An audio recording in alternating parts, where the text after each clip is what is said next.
has been sexual abuse, has been molestation, has been uh, this is not a good legacy. So we need to disrupt that. This is definitely not a good legacy. And so, because of these shows, I've gotten some phone calls with some interesting questions. And I am just trying to uh, kind of figure out what our next steps are. And so, we've had questions from guys that say, these women that you've had on your show have had a lot of trauma. How do we know if they're ready to date? How do we know if we're going to trigger them? Just several questions by many other guys. And so, have many of you have ever heard of the book, The Speed of Trust? Have you ever heard that book? Anybody? No, I haven't. I've heard of it, but I haven't read it. Okay. Well, I'm going to admonish you all before anybody. So if you're listening to this, before you decide to date, go on a date, there's a couple things I want to recommend to you.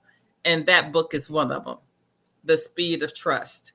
I think that even with our kids on social media and our millennials, it's really interesting to me how they become friends with people in 2.2 seconds.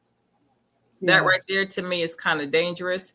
And I remember, was Tibby, was it like a year and a half ago? We had like, it was either 4 or 6 women that were murdered because of relationships on social media, or relationships they had, or they were shot. And really, really bad. Some bad stuff happened because of them trusting so quickly. So we even had talked about, in our organization at the time, we talked about going online and doing a 50 on some guys, just especially if you're in Franklin County. I realize everyone is not in Franklin County, so I can't speak to your area, but look, find out your clerk of courts, the email or the website for your clerk of courts. And before you start dating anybody, male or female for that matter, look them up. Look Yes. them up, and you know what I'm saying, and see if they have domestic violence in their background, if they have human trafficking, if they have rape, because if it's any kind of sexual offense in their background, because today we just don't know. And We and not just the local, check the criminal as well. Yeah, absolutely. So check, check, check. I cannot say it enough. So I found a couple of interesting things in the book, The Speed of Trust. One of them, it says that simple. Now, before I read that, I want to ask you all a question. When in a relationship with a guy, what is the main thing you look for? Anybody? What's the main thing you would look for? For me, I'm looking for a man that has a spiritual base, because if that's not in place, I'm not sure if I'm going to get the rest of what I need, really. So you want him to have a spiritual foundation. Yes, I think that's really important, because if that's not in place, then who knows what you're going to run into, what kind of behaviors, what kind of brick walls you're going to run into, because they may not have moral fiber. They may not be a person of integrity. And that's not to say that that's not in place if you don't have a spiritual walk. But I would feel safer, personally, for me, that that's at the top of my food chain list. And so the other things come secondary. But for me, that's at the top. So you want them to have a spiritual foundation. Somebody else, what's your the main thing? That's my main thing, but I have some secondary things too to go with that. Give me one. Give me one. One of them, Mm-hmm. a Bible, his opinion on and the way he follows the Bible Okay. as God's word. Okay. The way he follows the Bible and God's word. Okay. Mhm. Danielle, how about you? For me, so it's kind of twofold. I want to see how he deals with my time management and his own time management. Like he wants to see me all the time. That's not gonna work for me. I put time into relationships, but someone that doesn't understand that I have a very busy schedule never works for me. And I get, men that don't understand that. So I don't want to see you 7 days a week until. So wait. We're talking about, let me rephrase my question. If you are dating to marry or in a marriage, what is your main thing? Okay. Okay. So I want to see how you are when you're angry. I want to see how you are when you have money. I want to see how you are when you don't have money. Angry, it's like I'm kidding. What'd you say? Angry. Right. So how do you handle that though? Are you punching holes in walls? Are you slashing tires? Are you making accidents and trying to collect on the check? What are we doing? When those things happen. So seeing how you deal with change, is those things are important to me. How do you deal with change? Okay. All right. Lisa. What's your purpose? Okay. If you don't have a purpose and know where you're headed, then It's about to work. Yeah, because I have specific goals that the Lord has given me that I'm to work on. So whoever I'm with, we have to be in alignment. If there's no alignment, that will be unequally yoked. So let me ask you this: would you want him to share his purpose or understand your purpose? It would have to be both. Okay. It's not one or the other. It's both. Okay. Yeah. Okay. And Dr. Marlene, my answer was kind of for both. My first answer, because my ex-husband, keyword ex, could not deal with my schedule. And, which was tied into my purpose. Like he didn't want to deal with my purpose. And so I had to, I had to make a choice between purpose and marriage, and I chose purpose because I knew that it would, the end goal would be better for me. Because to Lisa's point, he didn't understand my purpose. Somewhere he got lost in understanding my purpose. And if you know that my purpose is this path, yes, I'm all about coming together and we, figure it out and we work it out together. But if you're truly not understanding my purpose and wanting me to stop, baby, you have to go. So that was my schedule. It was, how do you deal with my schedule? Oh, you're speaking again. Oh, you're still speaking about that. Oh, you're messing with my schedule and you're messing with my purpose. Okay. Welcome, Keisha. Good evening, everybody. Good evening. So while we were waiting on our guests tonight, I asked them a question. I asked them two things. Have they ever read the book or heard of the book, The Speed of Trust? And I asked them, in a relationship, dating to marry, what is the main thing that you're looking for? And so I want to hit Tibby's really quick. And I probably would have had that answer at one point. And on some level, I still have that answer. But when you said that, I must admit that my mind went to all the pastors and leaders that we all know that have allegations right now. That, it looked like they were men of God. It looked like, I heard a very, very, very disturbing one today that is, I'm still shaking by it, And so, and now it's involving teenage girls. And so, I don't know if I would say that today. It needs to be, I get it. You need to have that foundation, but people can fool you for a long time. Can't they, Keisha? Am I frozen? No, Or is Keisha frozen? maybe. Keisha's frozen. Okay. So I don't know that if I feel like that today, because it's very disappointing to hear some of our leaders allegedly having all these charges and all these accusations. And the one I heard about today just faced charges. He's a very grown man and messing with a 14-year-old.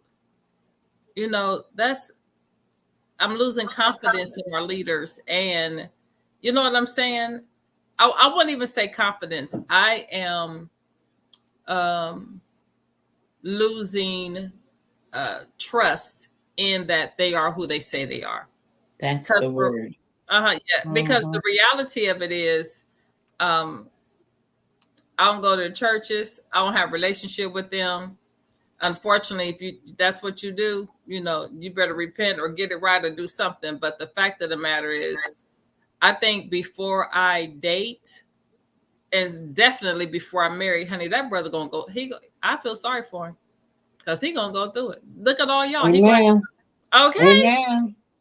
He gonna talk to all y'all first. So he really, you know how the scripture said, "No man cometh to the Father but by Jesus Christ." Mhm. Well, no man come to Marlene except through Jesus, my sons, I got a whole list. Yes. I got a whole list. So, Keisha, again, welcome. And how you doing today? I am doing amazing. It was a beautiful day. The weather was fabulous. My day has been going and going, but I'm happy to be here. I feel amazing. Awesome. Keisha and I had some conversation. Was it yesterday? Girl, my day's just running together. She looks amazing today too. I wanted to put that in there. All right, girl.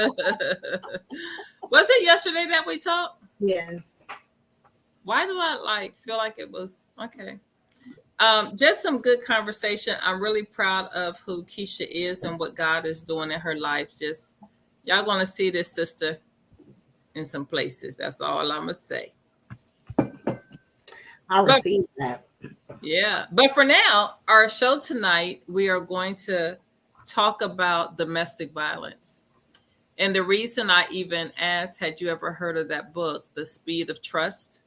And I also asked you what was your main thing in relationships when it comes to dating or marriage. Because I think, I'm 61 years old and I've never had a list. Do y'all have a list?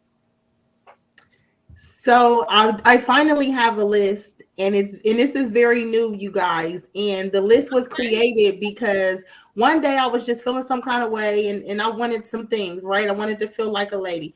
And I said, Lord, where is my husband? And he said, I told you to write the vision to make it plain. I told you to make a list a long time ago. You never know what you want.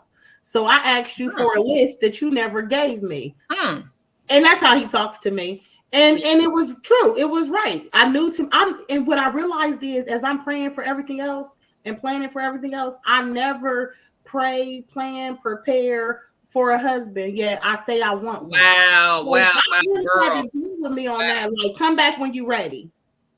Come back when you're ready. You said you never prayed or planned. Wow. I don't. I be praying for other things. And then I feel like I honestly believe he who finds a wife finds a good thing. Find me, brother. I'm in the field. I'm serving. I'm at church. You know where I'm at. I'm not. But you said something that was key in that text. He who finds a wife. Mm-hmm. And you just don't stumble into being a wife. That takes preparation. Yes. You and know that's why I had to go sit down when God said, are you preparing? Or are you even praying? Have you even implemented? When do you have time? And I was like, oh, okay. I'll wait. That's so interesting. I remember when some of my friends said to me, you don't have time for a husband.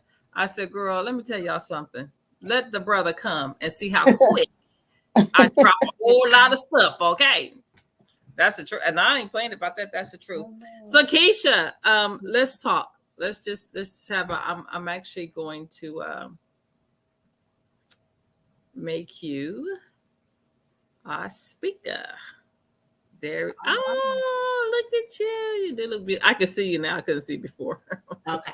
So, tell us about Keisha. And I really want to probably start at your adult dating stage. Okay.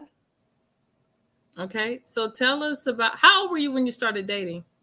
When I started dating, I was probably late, maybe 17, 16. Oh, wow. Really? Mm-hmm. Okay. So And you have to remember, I had a quick life. So by 17, I was, emancipated, living on my own. And by 23, I was married with 3 kids. So it went real fast for me. what? Wait a minute. Yeah, you went too fast for me or something. What? You said. Yeah. So by the age of 17, I was already living on my own. I had been emancipated. I had gone through the Huckleberry House, right? They have a program that emancipates young people. I was awarded the Turnaround Columbus Award by Mayor Coleman before he was our mayor, as a youth who had turned their lives around. Okay. So at that time, I was 17. I was living on my own. So fast forward from 17 living on my own to being 19, becoming a single mom, and by 23 married with 3 children. Wow. Wow. And how was your married life? I think looking back, I wanted what I saw on TV. I thought marriage went like this and marriage went like that, and that's the only way it went. Because that's what I saw on TV, and because that's what I was told, and I'm supposed to do this and you're supposed to do that, and that's just why we're supposed to do it. We don't know why we're doing it. Is right? that, you think that's why a lot of us who have come from dysfunctional households or just broken homes, that's where we get our image from of marriage? I think so. We're seeing the things that are wrong, and sometimes, other people's lives or TVs, we're not seeing everything, or it's not what it looks like, right? So we have a perception of something that isn't even really tangible. Even the people that we perceive to have this life, they may not have that life. So looking back, I wanted to grow up, and he wanted to still, be in the streets and still do different things. And I wanted this family, and I wanted to grow up. So, we struggled there. What I realized is domestic violence has always been with me. What, to explain that to us, please? I don't ever remember a time in my life where domestic violence was not present. My earliest memories are domestic violence. Seeing my mom, in a domestic violence marriage, seeing my aunts, seeing their responses, getting older. And I remember my first experience with DV. I had a boyfriend, and he ended up being a little crazy. Okay, later on, he ended up having some struggles. But at that time, he had called me one night, and he was out at my house. And he came in and was just talking to me as if my mom wasn't home. And I was trying to tell him, you got to be quiet. And the guy, roughed me up. And I remember thinking, it was just a fight. It wasn't nothing. This is what happens, because I had seen it so much. That it didn't even occur to me. It was normal. It was normal. Like, that's what happens. You fight, you make up. That's what strengthens the love. If you love me, you'll fight for me. You love me so much that you're so jealous that you came to my house, my mama house, in the middle of the night and caused a ruckus because you love me so much. Wow. Ladies, what do y'all think about that? Well, she is my sister for real. And so maybe I shouldn't be the one to answer. She know I'm ready to fight. When we met, though, she was married. Like, you had, I think, just got married when her and I met. So when I hear her story now, I am thankful that I didn't know about it then. Okay. Because I mean, we connected day one. It was like, that's my girl. And lost touch throughout the years, but anytime we see each other, that's my girl. Mm-hmm, mm-hmm, So I'm thankful that I didn't know about it. And then sometimes I'm not. That kind of thing, you know what I mean? Sure. I'm truly thankful for where she is now.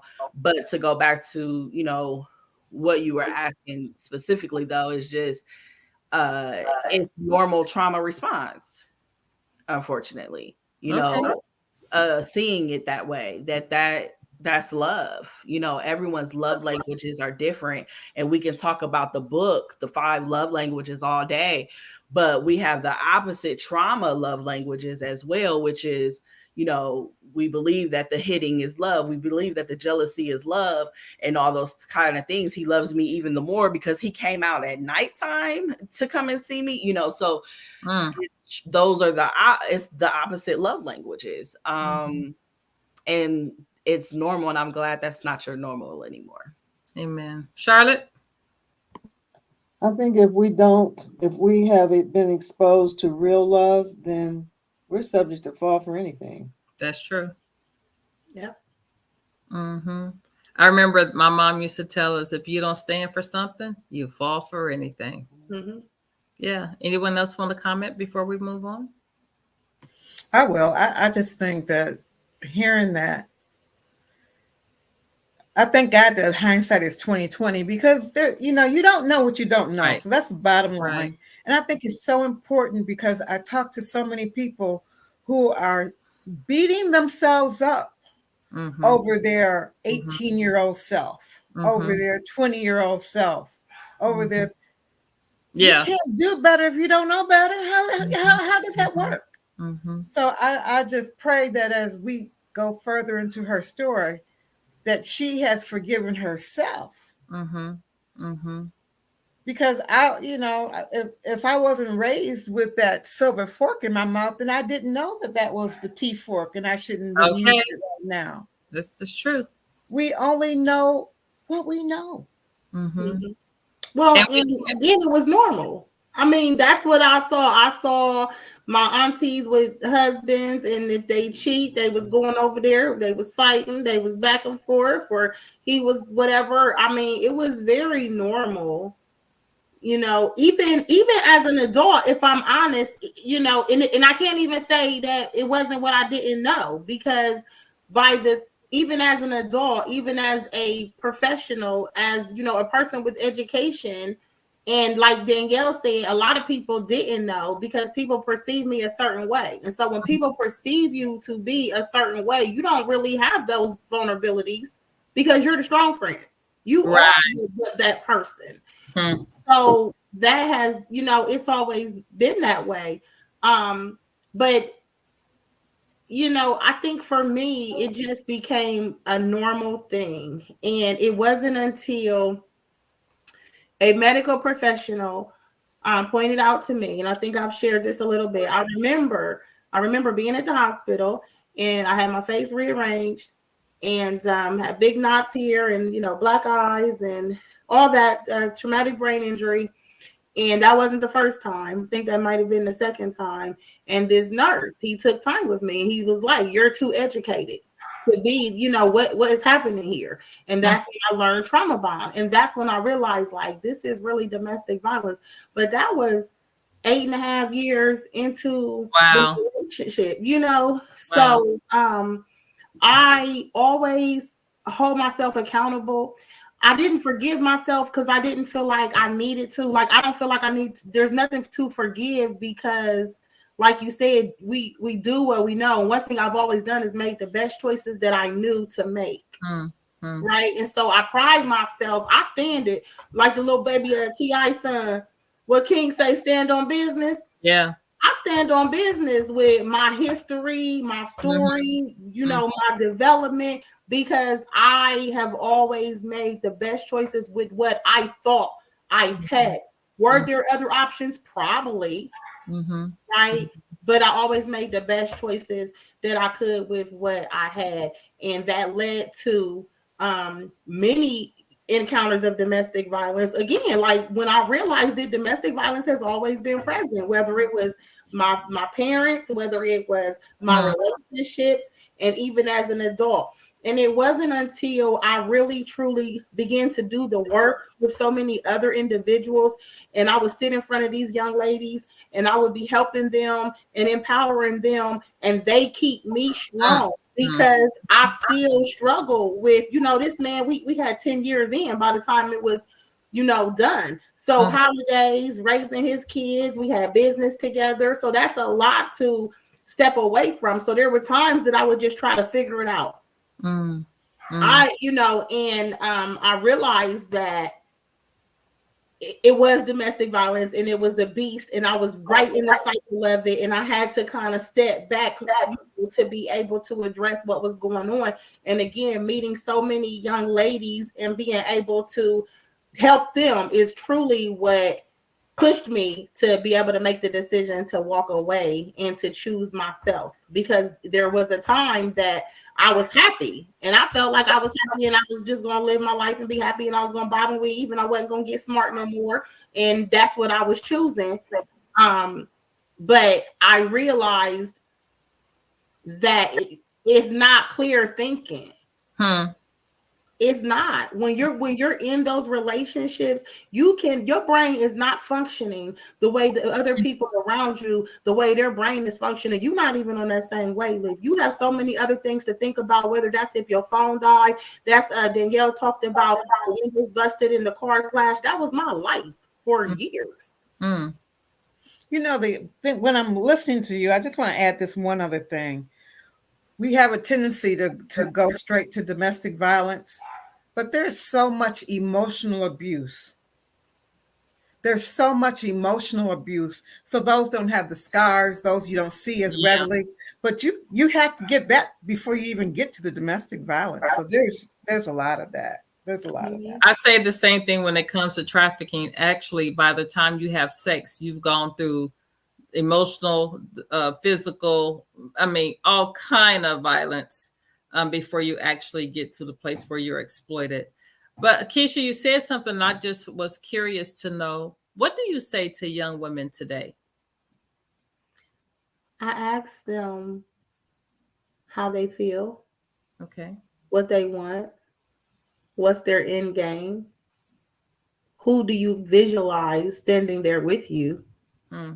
And then we make a plan, because all of that matters. I can tell you leave all day long. I can tell you my story. I can show you the pictures, but if you're not ready, I have to meet you where you are. And there's different levels of that. And that emotional abuse is absolutely there. Domestic violence does not have to be physical. It's not when he blacks your eye or pulls out your hair. I remember having this whole side of my hair, y'all, pulled out. It was long as my hair is. It's all mine for those viewers that through this. And this whole patch was pulled out. So there's so much that goes into that. And you meet people on different levels, and you guys have heard me refer to myself as the one who went back. The one who went back. The one. I was not leaving him. I was not leaving him. So I don't judge people. It's not for me to tell you what to do. It's for me to ask how I can support you. How can I keep you safe? How can I keep you alive? How can I empower you to make better choices? You're not making safe choices right now, but I can't force your hand. But I want to give you some education. I want to give you some resources. And when you're ready to bust that move, let's work. Right? Because there is an out. A lot of times, I know in my situation, I didn't feel like it was an out, because he knew so many people. So many people in the city was like watching me, reporting my whereabouts, getting followed in different cars. It was literally like some mafia type, craziness. It was craziness. Like me and my kids carrying pistols type, me having to learn how to shoot because he knew how to shoot. So I'm like, well, if it come down to the guns, he quicker than me. So now I gotta take on something that I wouldn't even be learning how to do. So a lot of times people don't feel like it's not as easy to. Some people say just leave or just walk away. It doesn't work that way. It's not right. It does not work that way. Tippy, you sitting up in your chair. Did you have a comment or a question? Well, I was just thinking how important it is to really come into the knowledge of yourself and understand your trauma and where it's taken you. Case in point, I remember after being victimized, what that feeling felt like. I felt like I was never going to be victimized on any level again. And so in my finite mind, the answer back then was to be with a man that I was more the dominant figure. I was the person that, you know what I'm saying? You know, if the decision was going to be made or whatever, I had positioned myself back then for me to really be with a man that was weaker. That's not what I wanted. But let me ask you this, and we're not going to talk about who he is. I know who he is, or the last one, we talked about him many times. But do you think that's why you chose to be with him?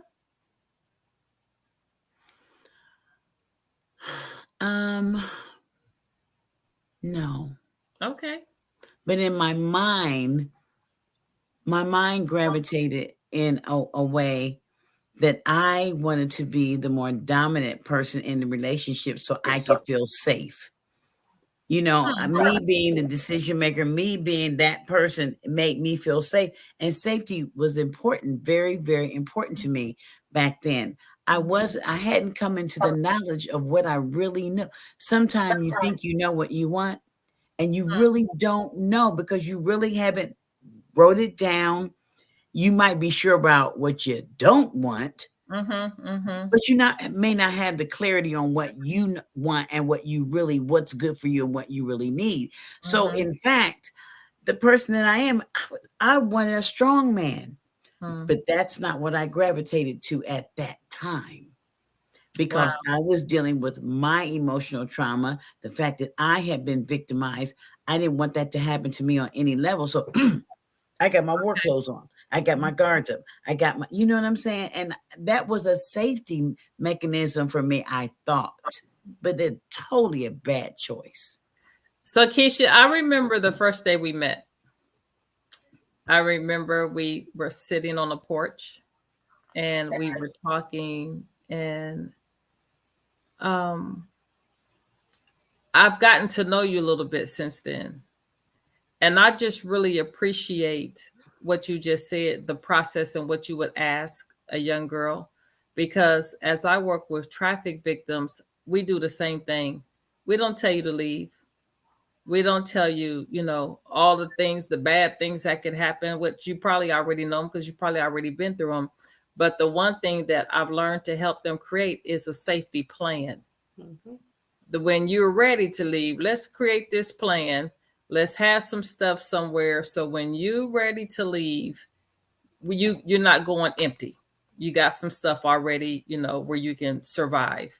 Do you think that with the young ladies today, especially in this age of social media, do you think that, or how do we really reach them? I guess that's my question. How do we really reach them where they are? They're all around us. They are our nieces, our cousins, our sisters, our aunties, believe it or not. I met a grown man not a few weeks ago, and he wanted me to meet his mother. Wow. Because his mother, you know, is in DV. So I would say just they're all around you and hear what people need. There's a time to educate and there's a time to just support. And when someone is calling you in crisis, that is not the time for I told you so. Right. That is not the time to tell them what they're doing wrong and how they could have done it. They already know those things. They already know. They're already battling that. So I would say offer support and educate, right? Have these conversations with your young men and women, not just the ladies, but the young men about what is a red sign, what is a green sign. You know, it's not cute when he wants you to share your location 24/7 and you acting a fool and this and that. It's not cute, young ladies, when you want to fight the girl that he like now because he don't want to deal with you no more. Like all of that is unhealthy and toxic, and it leads to the increase of the risk of domestic violence. And so just educating the young people around us and showing them in our healthy behaviors and our healthy habits how to do it, because some of us are still trying to get it right. Absolutely right. Tibby, were you about to say something? No. Okay. So you're absolutely right. A lot of us are still trying to get it right. A lot of us are facing the challenges from our past, and I would even say our present. And that's because, like me, myself, I grew up in a home of domestic violence, and I married my father, so to speak, the man that was exactly like my father, and bad choice. Mhm. But the fact of the matter is, I didn't know no better. Just like you said, I didn't know no better. It's Mhm. crazy. So, in my world, in the trafficking world, there's two things that people always say. One is that sex sells, and the other is that organizations don't pay for prevention. Okay, it's very few dollars that go towards prevention. But when it comes to this domestic violence space, I think it's critical that we begin to have some type of prevention measures or model. What do you, Keisha, see as a prevention model? And I'm not talking about once they're in it. I'm talking about like you're a very young lady, and before it even hits your circumference, what does a prevention model look like? I think that it's for the young ladies and the young men as well. Yes. I think it's something as simple as allowing your toddler son to hold the baby doll and not snatching it from him and telling him that he can't play with a doll because he's a man. He can't cry because he's a man, because you're already planting that seed. Like, it's already turning things, right? Because now he feels like in order to be a man, he has to be aggressive. So now as he grows and he encounters young ladies, then he's leading with that. And I'm not saying there's nothing wrong with being alpha or being assertive or any of these things, but I'm saying when that is your basis, that's your lead, that's your foundation, then yes, that is an issue. Also, for the young ladies, I remember growing up thinking that all of the girls who had fathers were lucky and that they were treated better. Wow. And in a lot of cases, that was true. And in some cases, things turned. But I noticed that if there is another male around and there is an accountability expectation, your partner tends to move differently than if they think that there's not another male around. Okay. So it's something about being present. Those are some things that I believe start in the beginning. Okay. Something about being present. That's good. Keisha, where you go, girl? Okay. It is something about being present. I remember I have a daughter, and her father wanted to be the one to buy her first diamond. Her father wanted to be the one to take her on her first date. All those things, and I thought they were so precious, but that's something I've never had. Okay. And so, which led me into the relationships that I did have. So when it comes to you, Keisha, I want to jump into maybe 2 years ago when you were my friend's neighbor. Where were you at in life then? So, guys, you would think that it was 10 years ago because God is just so good and he's so gracious, and the song the old folks say, he picked me up, turned me around, on solid ground. That's what he did. All right. So just a few years ago, I was living next door to a friend, a sister that Marlene and I have in common. And so she witnessed me towards the later stages of coming out of the domestic violence. And as my neighbor, of course, she was privy or even impacted by the violence, because he would come and bust out the windows, right? And then the property owner would fix the windows, and then he would come back that same day and bust them out again. I remember one time, I think the windows was busted out like 4 times in 1 week, to the point where they didn't have any more on stock. And they didn't want to put, I remember the maintenance man saying, I don't want to put boards on your windows. I don't want your kids to come home to boards on the windows. And they had to take windows from a vacant unit to put in mine because they did not want me to have boards. So she was able to witness all of that. There was an incident where he came and had shot up the garage. And so there were bullet holes. And of course, my car was there. So there were bullet holes all in my car. And of course, neighbors, they see that, they're impacted by that as well. That is traumatic. Mm-hmm. It is. That's very traumatic. It's very traumatic, and I'm so thankful for the housing people, because a lot of times people are put out. They lose. Oh their yeah, I was housing. thinking that very thing. They worked with me so much. They knew that it was not me. I had a good, relationship with the people in the rental office. They advocated for me so much. They let me move out one time with the Violence Against Women Act, and I stayed gone for a little bit to make him think I was gone. But I had a nice condo in a suburban area, and I didn't want to lose it, so I stayed gone for a couple months, and then I moved back. Just trying to like throw the heat off, and they allowed me to do that. They were actually very, very supportive, as was my neighbor. But she witnessed, a very different side of me. And so since then, I can't tell you what's different outside of I'm ready to do the things, my purpose, the things that God created me to do. And one of the things that I could not do in that relationship, like the advocacy work that I'm doing, or the interactions, even like having a arrangement every Friday at 7 p.m. Like that was not allowed, because that's something else that is pulling me, or that's another commitment where my days and my time will be busy with whatever he had, designed for me. And I'm not saying that to come against him, because I was willing. Let me just I get that. Right. A lot of times when you share DV and people hear the stories, I'm not trying to paint him out to be, this monster, because we spent 10 years, so there were highs and different things like that. But the reality of it is, these are the things that happened. So since that time, I was able to take a stance.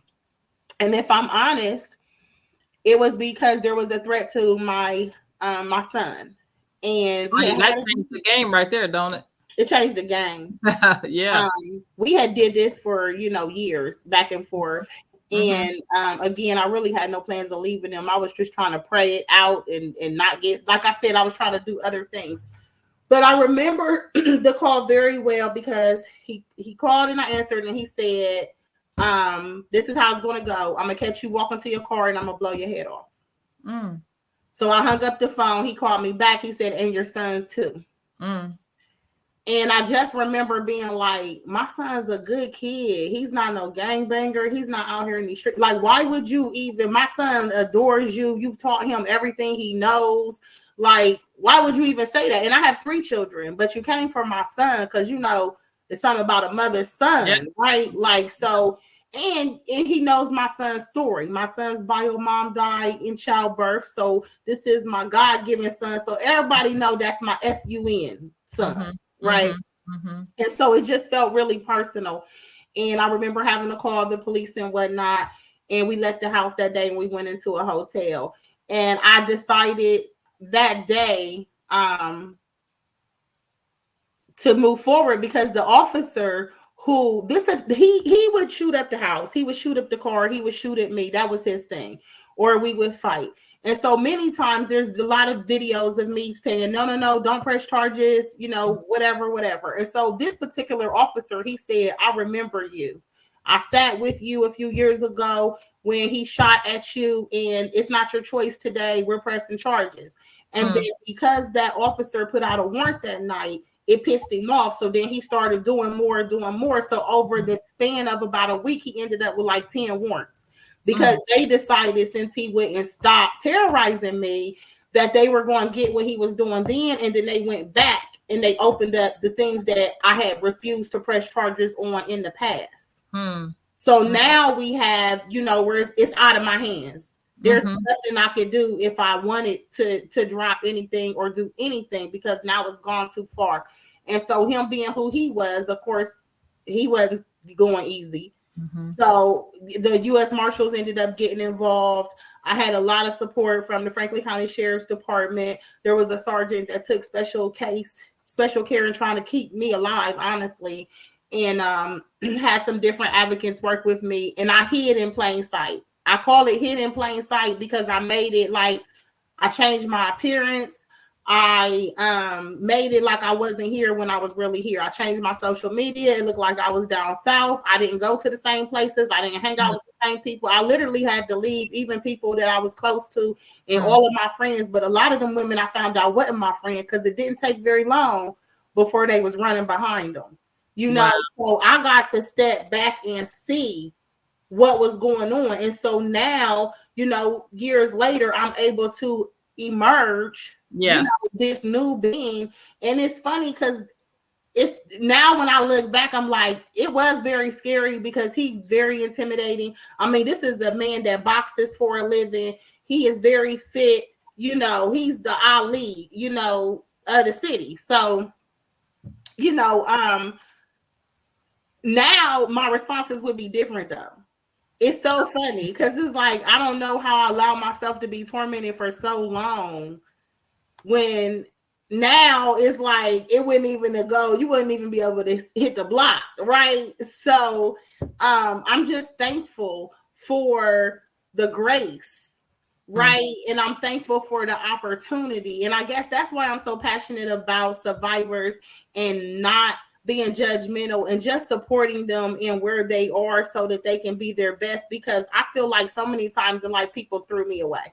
They decided very early in life that I was a throwaway person, whether it was because I was from Linden, whether it was because I was justice impacted, whether it was because, I was DV, whatever it was, they threw me away. But I have been able to emerge.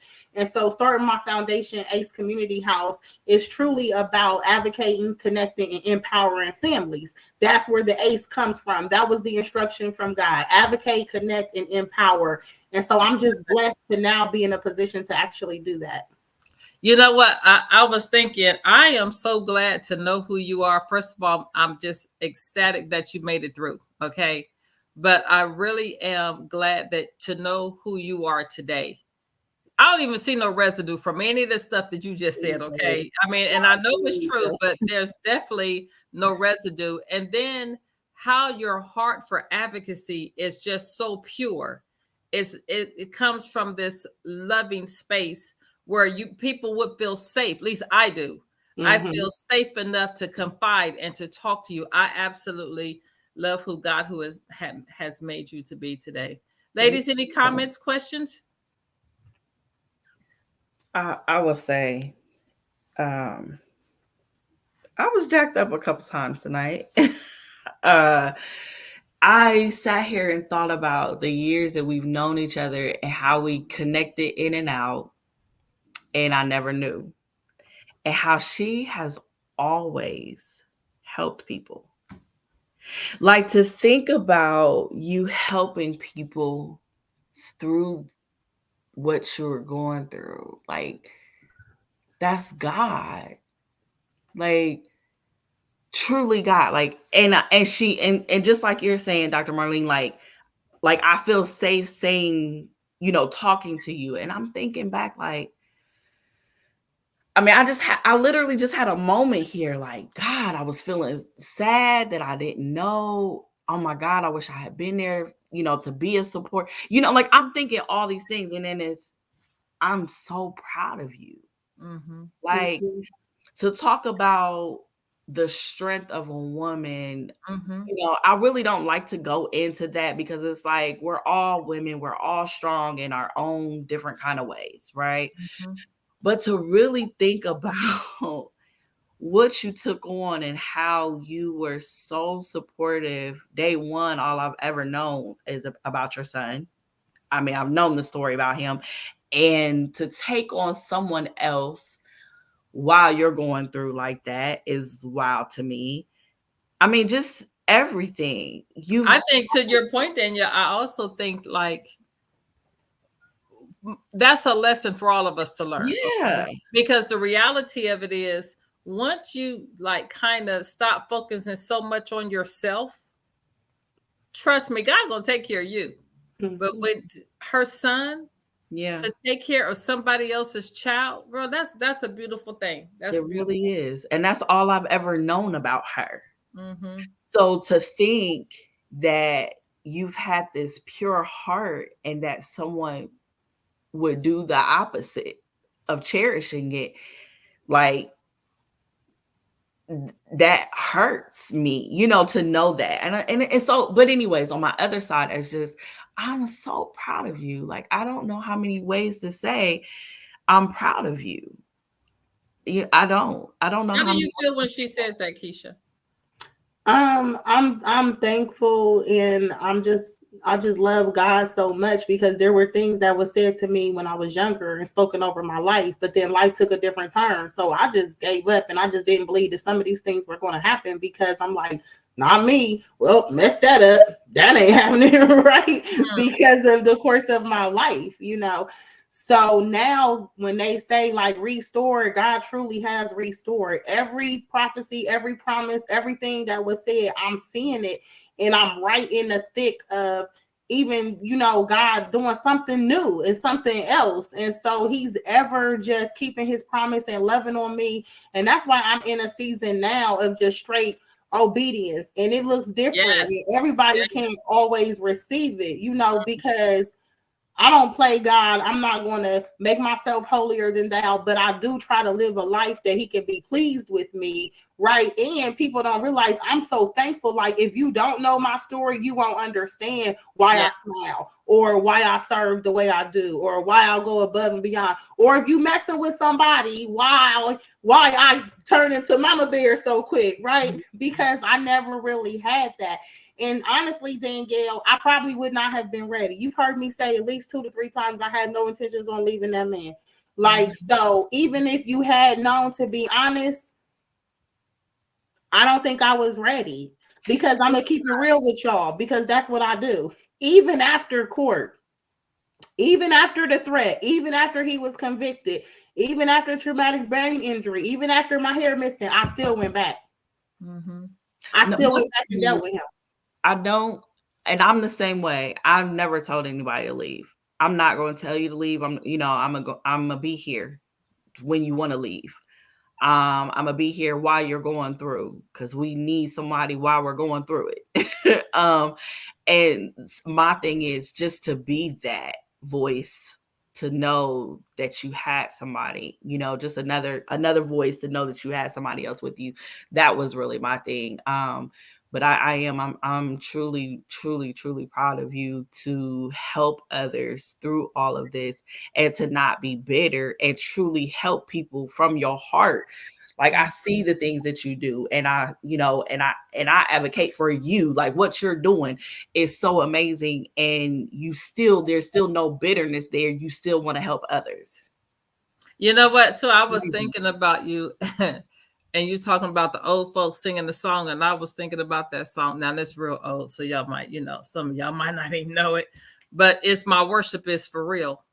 My worship is for real. If you and the song talks about, if you only knew my story and all the things that I've been through, you would understand that my worship is for real. And the other thing I was thinking, I said, I'm gonna make you a t-shirt. He'll make all things work together for the good, because whenever there's resistance, that's when you have to make something happen.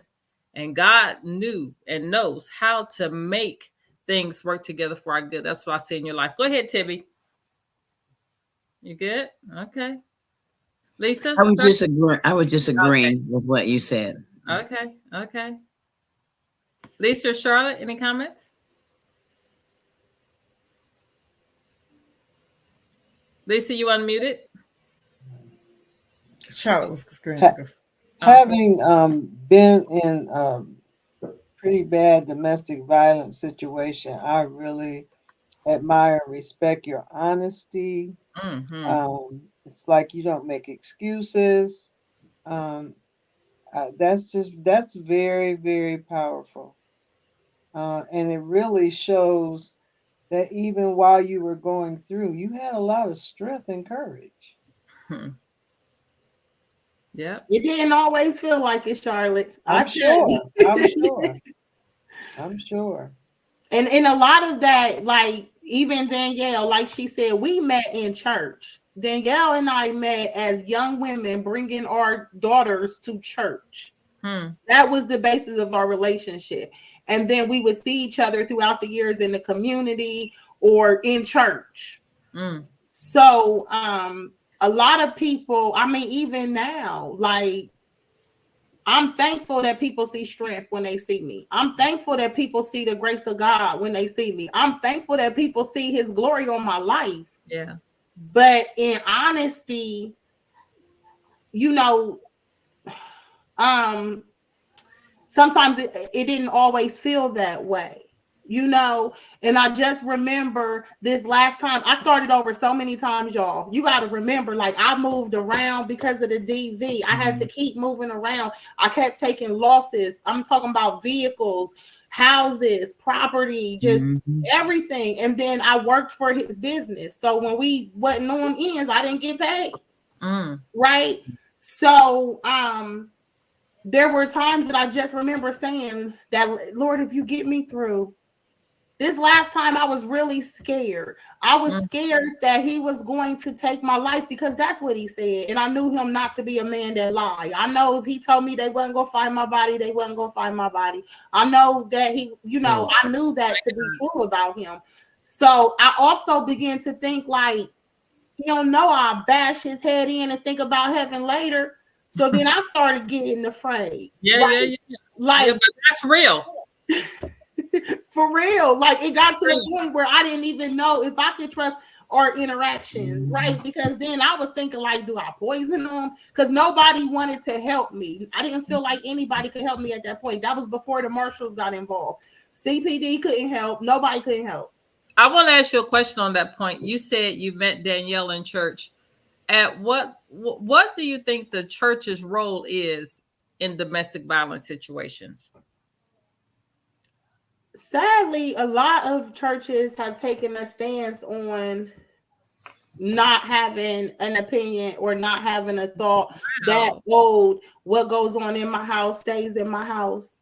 And it takes a lot for it to even be disclosed, for a person to admit that they're experiencing domestic violence, and then to bring it into your church, which I had to do, because he told me, I'm gonna catch you. I know you're gonna be at church. So I had to tell the security at church that the man didn't say he gonna come to the church, right? So I didn't have no choice but to bring it to the church, because now you're putting other people at risk, and I truly believe he would do what he said. But unfortunately, depending on your leader, there's not a lot of guidance. Years ago, we were told to stay, you know, not to divorce, to forgive, to pray, to get in Proverbs. Read what does Proverbs say? What type of wife you're supposed to be? I'm thankful that my leader at the my place of faith, I don't believe that he would encourage me to stay in a situation where I was being harmed or overlooked. I do love that fact that, you know, while we are biblical and everything goes back to word, he's not going to tell me to be anywhere where I'm being abused or mistreated. But a lot of people do not have, you know, the luxury of having a leader that loves, you know, on his congregation and keeps it real like that. Now, I believe that where we met, though, is not where she goes now. And I strongly believe where we met would have told her to stay. Where we met is who told me when my child was molested by a family member that I needed more discernment. Oh, wow. And that's why I left. And I love them. And I've been back years later because my church was visiting there. But that is what was said to me. And it broke my heart. You see her response. That's because these are people that we love. This is where you come up, you know, these churches. And that's what they told me. And for a long time, I did not understand that. But God dealt with me and I forgave, and, you know, and I just dealt with it like, Lord, forgive them, because maybe that's all that they had, you know. Let me ask you a question right there. Let's talk about this forgiveness. So for whoever's watching that may be in this situation with their church, with their spouse, and they don't know how to forgive. How did you get to that place to forgive? I deserve to wake up happy. I deserve to feel God's love around me. I deserve to feel light and not burdened down. I deserve to be in control of my emotions and not give somebody a remote control to press a button and determine how my day goes. So whether you are deserving or not, whether you are even admitting of your wrongs or not, I'm going to forgive you, because that's what God requires. And he's been too good to me for me to compromise, not forgiving you. Yeah. I don't want to Can I get in on this forgiveness? Please. When after I found out about my daughter being molested, I knew what the word was. Mm-hmm. And I knew it wasn't going to be easy. But I still remember being on my knees and telling the Lord, He's taken so much already. If I choose not to, and I choose to go the route of justifying my hate, my anger, my bitterness, then I was going to be the one that lost even more. So I would continue to hurt myself. Yeah. So one of the things that I did was, along with crying out to the Lord, I went to the Christian bookstore and I bought every book they had in that store on forgiveness. I think it was about 5 or 6 of them. I read every single one. Okay. Every single page, because there were different situations where people had been done wrong, where people had been backstabbed, people had been betrayed. And they talked about how the Lord helped them through those situations. Because the truth of the matter is, I was not in a place, I did not want to forgive. I simply did it because I did it out of obedience. My heart wasn't there yet. Yeah. So I chose to forgive, and then I had to keep forgiving. Because it came back. So I had to keep forgiving. So that was one of the ways that I handled that. Danielle, I don't want you to speak right now, but Keisha, I do want you to speak to Danielle. I saw her response when you said the church, but I want you to speak to her where she's at right now and the emotions that she feels, whatever it is that she's feeling. So I actually just picked up my phone to text you, and Marlene said what she says. So I just thank God for His Holy Spirit. I thank Him for being ever present. I thank Him for being a comforter, because even now I feel Him comforting you and surrounding you, and you know the things that you know. So that was a long time ago. You know, I understand. I think the conversation may be different 20 years later. You know, I've been back there. I hold no ill will, but I understand the response, because, you know, we go to the people that we trust. But I thank God for you. I thank God for the love that you have, not just for me, but for the people around you. Just you wanting to be an educator against abuse and be an advocate and tell your story and your experiences, because they matter, and clearly they are still impacting the people that we are. So I just want you to be encouraged, and I just want you to feel the love of God all around you. And I just speak peace come upon you, because sis, I am healed. You know what I'm saying? I've been through worse. I've been let down before. Baby, it's okay, because we serve a just God, and look at what He's done. Even the restoration that we're getting, even now having a platform to talk about things that we've experienced, and to be able to do it with you is a blessing. So just be encouraged and just feel the love and the peace of God all around you. Amen. Amen. Amen. I just speak on it. You know, my reaction was because I didn't know it about her, but I left because of things that I felt, things that, you know, I was learning as a new Christ and babe, how to figure out what I'm discerning and working through that. And that was one of the reasons why I left. And it was exactly what you said. I know what I know. And I thought I was crazy for why would you ever think this about them? I thought my reaction was I was right and I didn't know it. And so now to know I left in 2019. So to know that what I was feeling is right, even these years later, just overwhelming. And you know, so yes, I'm still thankful. I'm thankful for your attitude that you have, you know, towards it. You know, nothing towards them. God has to do. God, only God can judge. You know, that's literally what my name Danielle means. Only God can judge. Only God can judge me. My middle name is discernment. My middle name is discernment. And when I started walking into that is when I left. So I'm thankful. It's so crazy that where you go now, I went to high school with them. And we were good friends in high school, you know, and so I know their heart. And I'm thankful that you're there. Let's take a break. And then I know it's after 8:00, but there's just a few more things I want us to discuss.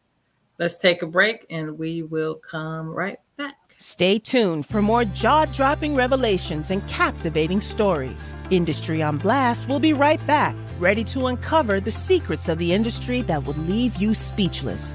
Don't miss a moment. Thank you for listening to Industry on Blast. We'll be back shortly with more eye-opening discussions, incredible stories, and inspiring guests. Your journey into the depths of the industry continues soon. Thank you for joining us again. We're here tonight talking to Lakeisha Richardson of ACE Community House. Keisha is a survivor of domestic violence. And I think that with all the things that's going on in the church world, to know that the church is a hospital. It's supposed to be a safe place. And it's kind of, let me just tell you what I really think, okay? I think some leaders don't deal with domestic violence because they dealt with it on the other side, and they have been the perpetrator of domestic violence. I have had many friends that I know their husbands were beating them, and they were the pastors. And so, and they felt stuck. I remember one of the ladies, she told me about what was happening. I mean, this is a very high profile leader. And so I called some of my friends and we raised money. We got clothes. We just set her up, right? And I remember going to her house and she was like, I didn't want you to do none of that. I'm not going nowhere. And I was like, what? She's like, no. She said, I'm not giving up this house. I'm like, and then she said all her things that she's not giving up. And I asked her, I said, at what price are you going to pay for your life for these things? But, eventually she did come around and eventually she did leave. But the reality of it is she felt like my community, which is my church, which he is the leader, where do I go? Where do I go and be alone? Because she certainly couldn't continue to fellowship at the church or with the people she met at the church. So I really do think that the church should take another look at social justice issues and create programs in the church. I remember going to R.A. Vernon's church. Y'all know Pastor Vernon in Cleveland, Ohio. I was so impressed the first time I went to his church. And at the end of the service, they said, if you have a drug addiction, go back there to this counselor. And if you have mental health, go see this counselor. I mean, they had it all set up. They still have it all set up in the church that people can get help right there on the spot. And I think that is absolutely amazing. And what the church should definitely do is, come on now, we're supposed to be the hospital, not turn people away or feel like I can't go there because he's there. Keisha, before we go, I want you to talk about ACE Community House. Tell us about that a little bit more, please. Okay, so ACE Community House is a nonprofit. It's a care coordination agency in Central Ohio. We work with youth and families that are at risk for social determinants of health or who have been impacted by violence. So some of the domestic violence programs that we offer come through the family stabilization. And one of the things that we do is I'm an application assistant for a program called Safe at Home. Safe at Home is a partnership that I have with the Ohio Secretary of State where we help victims to relocate. So their address comes off of their ID, the voter registration, and that allows them to relocate and to remain safe so that they are not found by their other services that we offer is advocacy. We go to court We walk you through civil protection orders, temporary orders. We also help you work with Job and Family Services and the local servant agencies to help you get benefits, because a lot of times people in transition from domestic violence, they might not have their IDs or social security cards, Right. or maybe they're in a new county and they just don't know where to go and find things. And so we bring you in and just offer you education and support to help stabilize the families, whether that is domestic violence, community violence, in the home violence. We also offer health education classes. So at ACE Community House, you're able to get your first aid CPR, your first aid mental health. We have a youth program where you can send your youth and they are certified to become professional babysitters through the Red Cross. We encourage that program for parents, especially those who are working. If you know that your 12-year-old is sometimes at home with your 7-year-old, send them to get certified through ACE Community House. They will get the education that the Red Cross provided, and then they can get some skills to stay safe in the home. We also work with those that have been justice impacted. So those that are have some type of record, we offer you support. We're trying to get your CQE, which is a support that helps you with housing and education. We also talk to you about the different tracks that allows for record sealing. So a lot of what we do is truly in the title of ACE. We advocate, we connect, and then we empower. Absolutely. Love it. Ah, yes. Love it. I just like to say, Keisha, I am just really happy and pleased to have met you. I'm so sorry that you went through such a horrific thing, but honey, you are a beast today. And as a result of the trauma that you went through, all the expertise that you have now to help others, how you are in the position to reach out into the community, touch the lives of young women who really need the help, who are desperate and searching for answers and someone to help them. I applaud you. Yes. I applaud you because you are a beast in what you do, and you have really given me some more enlightenment of the process of just what to do after the trauma and how we position ourselves to help one another. It's amazing. Thank you so much for what you do. Well, I was going to ask you for final words. So Tippy just had hers. Charlotte, final comments?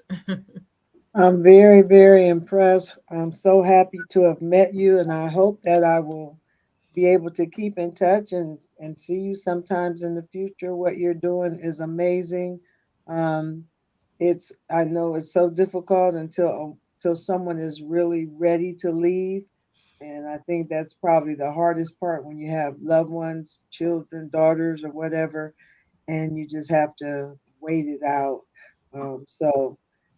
You didn't talk a lot about that, but if you could just say a couple words about that as you close, I would appreciate hearing a little bit about how to just love on a person while you're waiting for them to. Wow, that's really good. Go ahead, Keisha. You can answer that. Thank you, Charlotte, for bringing that up. That is so important and is much needed.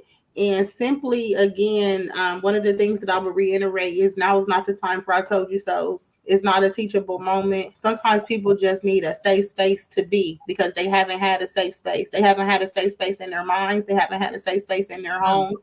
And sometimes just offering with no expectation, not being forced to tell you what happened, not being forced to go into the details, not being forced to beg for help. You know that if I'm in transition, once they have disclosed that they are in domestic violence, expect that they might not have it. They might not have the money that they always have. They might even have a smile on their face. I walked around with a smile on my face and a broken heart for years and nobody really knew. Unless you was close to me, people didn't know. And a lot of times what I was doing, and I was lying, Charlotte, I wasn't honest. When I would get into things, or like when my face would be messed up, I would say I had been in a car accident.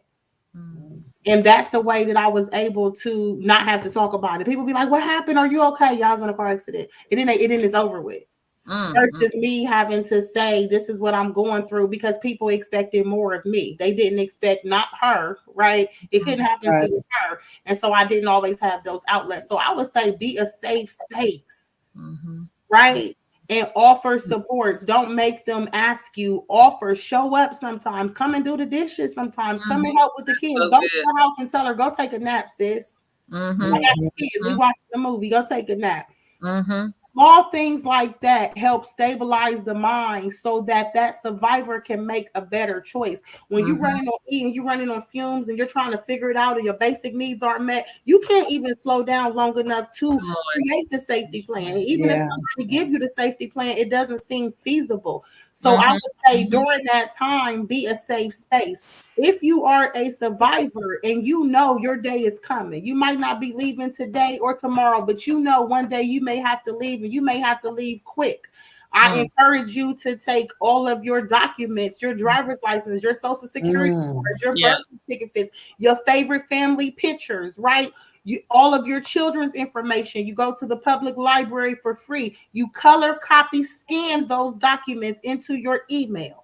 And you email them to yourself. So if the day and time comes where you have to make a quick exit, you can go to the next county, to the next city, and you can get the support that you need because you have.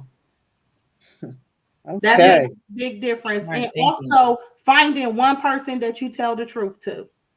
If you cannot disclose what's going on, to find one person that knows what's happening so that they know how to respond and you can stay safe. That was so good. That was so Powerful. good. Yeah. Powerful. Wow. Thank you. Danielle, any final comments? You know, I can say it 1,000 times, just how proud I am of you. And I mean that with everything in me. So funny how we are connected in just so many ways. You know, our girls hanging out now and, you know, their dynamics of their relationship and everything. And, you know, I think that's amazing. Like, do y'all remember each other when y'all was kids, you know, kind of thing, you know, and they don't, you know. So to have it full circle, come back like that, I think is amazing. I'm super proud of you and always here. You know I don't even have to say that because we know. But I am. I say that a million times. I am. I'm proud of you. You know, you've been a light. You've been a beacon. You've been a trailblazer. You are an advocate, and you are super transparent. And I know that a lot of people, you know, were impacted by your experience. So I just appreciate you. Y'all, Danielle and I will go 10 years without seeing each other and then see each other and act like we was just together yesterday. And then we won't see each other for another 10 years. But what we have understood is that there is a common sisterhood and we don't have to see each other. We don't have to talk to each other. She don't know. I don't know her favorite color. She don't know mine. But when I threw a birthday dinner at Ocean Club, she showed up. Right. When I was going to become a court-appointed special advocate, Danielle had already went through that process. So when I reached out to her, she walked me through it. When she told me, okay, my daughter, she wants to get into this, I'm going to send my baby over there. Come on, send her over there. And so that's just a sisterhood that we've built just off the mutual respect of who the other person is and the love that we have for each other. That's beautiful. Wow. Amazing. So, Keisha, I want to leave space for you. Should you have any final comments? I did have a question. How old is your son? My son is 23. Oh, he's 23 now. Wow. 23. Wow. And so how did your situation affect him long term? Honestly, I see some things, right? I see the way that he responds to some things. It's funny because I know the kids in hindsight, they say, Mom, we wasn't afraid like you were. And I'm like, that's because y'all didn't know to be. First of all, you didn't know what you was dealing with because you didn't really see all of that. He didn't do that type of stuff in front of the kids. Okay. But I knew when we hit that corner, right? So their experience is, it is what it is. They've never seen me that way. I was kind of like a super mom. They've never seen me afraid of anybody. They've never seen us running. They've never seen us moving around. So it was very different for them. But I'm just thankful that I've always been transparent with my kids. I kept it real with them. We had a home. We just couldn't stay there because it wasn't safe. So we ended up, in a family shelter. We went through different programs. We stayed in a hotel for months. We did all of these things. But they wanted to support me. And honestly, they were even being more mature than they should have been, because as the parent, I should have been making a choice to keep them safe. But they were actually just wanting to see me happy, because that man made me happy. And so they knew that. And I think that they tolerated a lot for my happiness. Wow. That's amazing. I love that your baby girl is right there with you. Her baby girl is standing 10 toes down next to her, helping with her, advocating with her, assisting with her. She has her mama's heart, for sure. Yeah, for sure. For sure. Yes.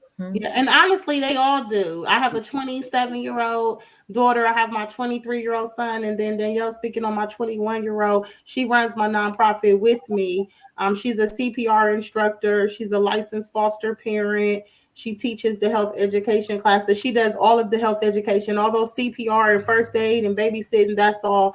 That sounds like you and Granny, Tibby. And she's the daughter that was with me, right? And that's why your story it touched us so much, Tibby, because we saw a lot of ourselves in the dynamics with you and your mom, beautiful. The way y'all love and support one another. That is so beautiful. Yes. All right, Keisha, final comments. Final comments would be that I have enjoyed my time with you ladies. I've learned so much, and I'm thankful. And I know the Lord is going to continue to heal us, restore us. We're going to continue to do the works. We're all doing amazing things in our own lanes. And so I'm just thankful for this divine connection. I just uplift Marlene, ask God to continue to restore her for everything that she has poured out into us, into the people that she serves, because y'all know Miss Marlene is doing major things. And a lot of people are blessed by the work that she does. So I'm just thankful to have spent time with you ladies. Thank you for giving me a safe space to share. And I cannot wait to do it again. Thank you. And I want to thank you all. This has been, have we been here 6 or 7 weeks? 6 weeks. 6 weeks. Wow. And I just want to thank you for sharing your truths, for showing up every single time. And I think, to Keisha's point in her story, sometimes people just need somebody to show up. That's right. Just say you got my back. You don't have to do nothing. You have to talk. You don't have to do none of that. You don't have to figure me out, figure my situation out, just to be there. And so you all have showed up when God gave us the mandate. You showed up every single time. And I just want to thank you for that. And I don't know what's going to be next. I have some thoughts in my head. I was talking to Keisha about it yesterday. I really want to interview some men. And I got 2 calls today about men that have been trafficked in our state. One by a very, it's a congressperson. And so, while they got the receipts to prove it. And so why they are afraid, bless you, Danielle, why they are afraid, they don't want it to keep happening either. So I don't know if we'll ever bring them on, but I definitely want to talk to some men and just help men navigate their trauma through these situations that they're facing also. It's just a lot. Again, it's really just a lot. I want to thank you all so much from the bottom of my heart, and I will definitely be in touch with what's next. One of the stories that we didn't get to hear, I'll probably bring her back. I think she's going to be interviewed on our podcast, and that's Jessica, who, Lakeisha, I definitely want to connect you to her just a little more closely. While Jessica is my PR person, but she's also a survivor of domestic violence. She just opened up Deborah's House in Indianapolis, and she was just donated a 1 million square foot building. That is wonderful. Isn't that amazing? Yes. So maybe when I go there, we can go there together and spend some time with Jessica. I would love that. Oh yeah, I would too. Okay. All right. Well, if there's nothing else, it's 8:30, baby. Go I ahead. definitely, you know, when you have the men, I definitely want to assist with that and be a part just as support. Okay. Just as support for them to the men, so they know they have support from women. Yeah, it's going to be interesting. Yeah, it's going to be interesting. Very. But it's time, and I think it's time that that men speak up and share their truth, especially when it happens in church. When it happens anywhere. Mm-hmm. But when it happens, I know so many victims of sexual abuse. Their trauma happened right in the house of God. And so, you know, we need to really create that safe space. Hey, Ontario, I see you. Thank you so much. Ontario Jackson has joined us, and he was saying hi to you, ladies. Hello. Hi, Ontario. Do you remember Ontario? I do. Yes. Ontario, thanks for joining us. But we can ready to go, bro. So, Marlene, you said something. You said create a safe space for men. Ladies, people listening, friends, neighbors, can we please create a safe space for our men? Yeah. They hurt too. They hurt too. They have trauma. Yes. Right. We want them to love us better, but we don't create safe spaces. Come on. That's right. You're right. You know, oh my God. Why are you trying to get me started? I just had to put that out there. You're right. Absolutely. It's real. You know, one of my favorite songs, I don't know if I should say this because, well, if they judge me, you know, only God can, for real. But one of my favorite songs is, what's the rapper's name in Toledo, Ohio? Oh, now y'all know y'all gonna make me look it up. Okay. I gotta look it up. Let's see. He's a rapper. He went to jail for a long time. Is it T Grizzly? No. Okay. No. You're talking about R. Kelly, are you? Girl, he ain't from Toledo. I don't know where he's from. I don't have a clue. I don't have a clue. Yeah. Let me see. Let me see. That ain't him. Because what is the song saying? The thugs need love too. Oh, they do. Yes. What is the come on now? What is the rapper's name? Ontario, what's the rapper's name in Toledo? First of all, I love the fact that it's an Ohio-based artist and that we are looking him up, and that's always Busy Bone. To Not support busy. So he got a song literally that says "Thugs Need Love Too." That's the name of it. Yes. And he got a song, Must Be Nice.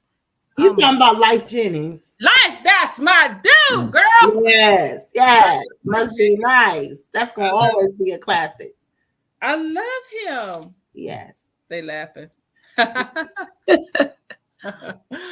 Let me see. I got a Life Jennings story. I actually spent time with him, and it was the Outlaws. Tupac had a group, you know, in the 90s, early 2000s, the Outlaws, and they were here. And I spent some time with the Outlaws and Life Jennings. It was one of the funnest times, you know, that I had.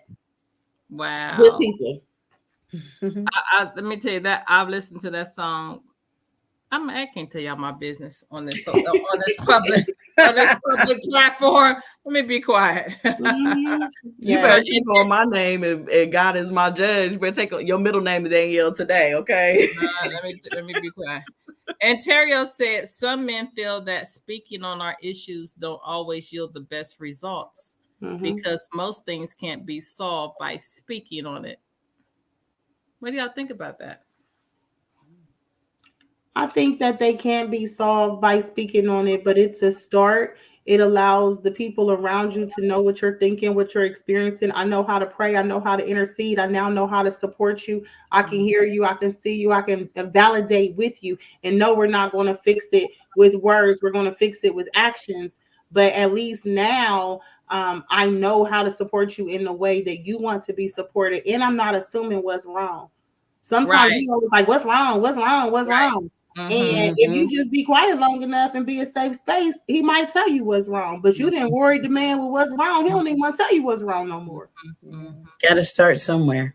Got to start somewhere. You know, the man that reached out to me today, he's so bitter.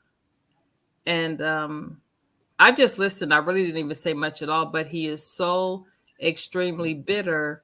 And he said that he knows that bitterness has him paralyzed. That anger has him absolutely paralyzed, and he can't work. He can't function.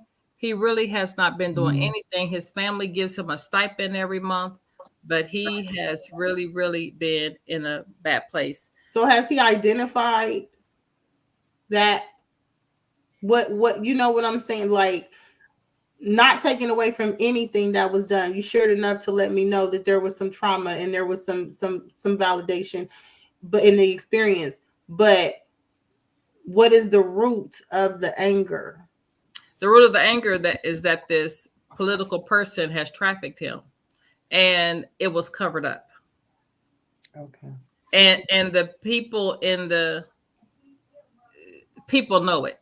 And he wasn't the only one. And so then what's the goal? Is the goal to reveal and expose? Is the goal to prevent future? What, you know? So that's the reason why he was reaching out, because the goal, he wants to write a book and he wants to expose it all. Okay. With names. Okay. Wow. That's what he wants to do. So, and Terry also said, reasons why men don't speak on their issues is because of social and cultural norms, stigmas around mental health, lack of awareness and education, limited communication skills, lack of supportive spaces, perceived lack of resources. He says it would help to know where these safe spaces are, at least. Also, some men may not speak on their issues to avoid appearing weak, especially with women. And that's why when we started out, I said, can we please allow our toddler young boys to play with baby dolls so they can grow up to be husbands and fathers? It starts right there. That's so important to allow people. I was having a conversation with a friend today, a gentleman, and he's well known, and we were talking about, you know, he said sometimes he just feel overwhelmed because people are stopping him and they want to bring him his issues, and when he's in the store, when he's doing things. And I told him, I said, see, I don't do that. I stop people and I say, I want to hear what you're saying. What you're saying is valuable. I need you to set a time to speak with me. I cannot respond to what you're saying right now, not because I don't care, but you deserve my full attention, and I'm not here for that. Right? Not right now. And so that also lets me see their response, and it lets me know if you're a person I want to sit down with. And then it also gives you the opportunity to have my full attention. And he told me, he said, well, I feel like women can do that, but men can't. And I told him, in your position, because he's a man of authority, and I said, but your mental health matters too. That's right. That's right. So, I mean, even what, you know, the gentleman online is saying, it kind of goes into, where are those safe spaces? We have to create them. We definitely have to create them. And that is my heart and my prayer, that we are able to create some safe spaces for us. Yes. All right, ladies and gentlemen, I appreciate you all tonight. Oh my gosh. He's got a comment for you, Keisha. Okay. He says, I get you, but our problems are not your problem. They're not the same. Imagine if men talked all about our problems, the world couldn't take it. Men must help men.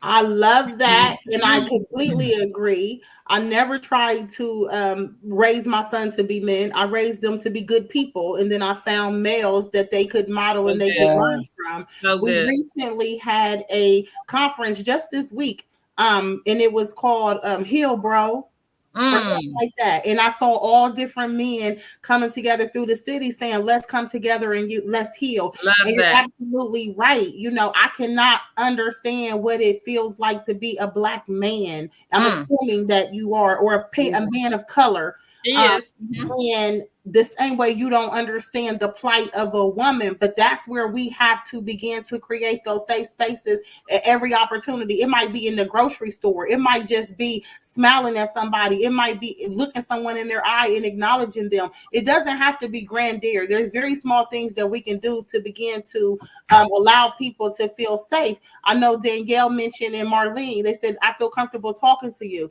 That's because I lead with love and safe and non-judgmental. Yeah. So even offering that to our family, to our friends, to our neighbors, right? It doesn't have to be, we're always looking for opportunity with strangers, but the people around us need this. You know, I want to post, let me see. I want to post a resource for men. Let's see. It's really a resource that goes all over the country at this point, and it's the African American Male Walk. Here we go. And the one thing that I love, I'm about to get their correct website. Here we go. I'm gonna put it in the chat so y'all can look it up. Even Ontario, look this up because they are doing the bomb. Hold on, let me put this here. Oh God, I don't know if I can put it here. I can't put it there. So can I get somebody to put this on your Facebook page? Can you all put that on your Facebook page, please? aawellness.org.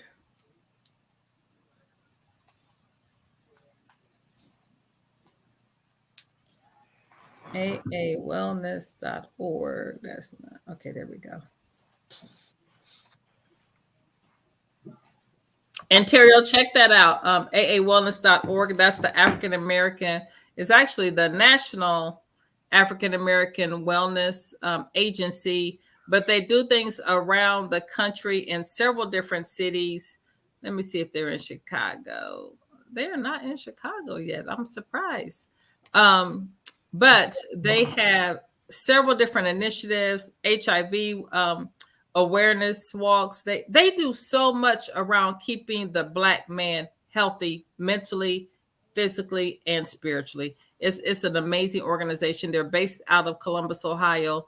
I know the founders personally, and they're just amazing people. And now thousands upon thousands of people of color, men, are part of the agency. And they do things with young kids. They teach boys. They're amazing. They're the bomb. So I think that's a good resource for men to connect to. I have one as well. So I have a friend out of Atlanta, and he does Men of Courage. What's the website? Men of Courage. I know his one is menofcourageshow.com. And they offer therapists. Their main focus is men that are for men, and it's not color-based, but it's men that have been abused. The founder was in domestic violence with his ex-wife. I think 2 ex-wives, if I'm not mistaken. And so, yeah, he goes all around, has this show that he does as well, talking to men. So that he definitely is a great source. Been doing this for years. All right. We will put that in the chat as well.